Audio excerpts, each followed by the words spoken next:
Pemerintah Provinsi Sumatera Selatan saat ini masih membutuhkan tambahan tabung oksigen untuk memenuhi kebutuhan yang ada di rumah sakit serta layanan kesehatan lainnya. Wakil Gubernur Sumatera Selatan, Mawardi Yahya, mengakui saat ini suplai oksigen di Sumatera Selatan tidak ada kekurangan, baik itu produksi dari PT Oki Pulp, Pusri, dan beberapa produsen lainnya. Namun, yang masih menjadi permasalahan saat ini adalah terkait pasokan tabung dari oksigen yang masih sangat kurang. Pemerintah provinsi pun berupaya untuk terus menambah pasokan tabung dengan melobi sejumlah perusahaan yang berkegiatan di Sumatera Selatan.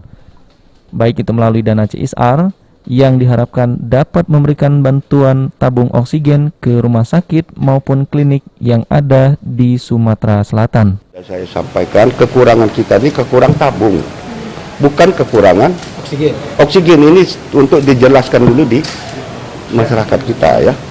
Ini untuk kita jelaskan, jangan sampai nantinya ada masyarakat seolah-olah yang kekurangan itu nanti menjadi yaitu polemik. Ini sudah kita usulkan lagi ke Pak Anggono ini supaya ya disusulkan ke pusat mungkin situasi.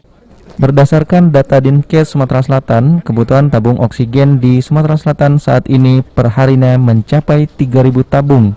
Jumlah tersebut masih kurang lantaran untuk pengisian harus dilakukan ke posko yang dipusatkan ada di Komplek Pusri, Palembang. Jarak kabupaten kota yang cukup jauh dan butuh waktu untuk sampai menjadi salah satu PR tersendiri bagi setiap rumah sakit maupun klinik kesehatan yang harus memiliki cadangan tabung oksigen. Okta Alfarizi, PAL TV.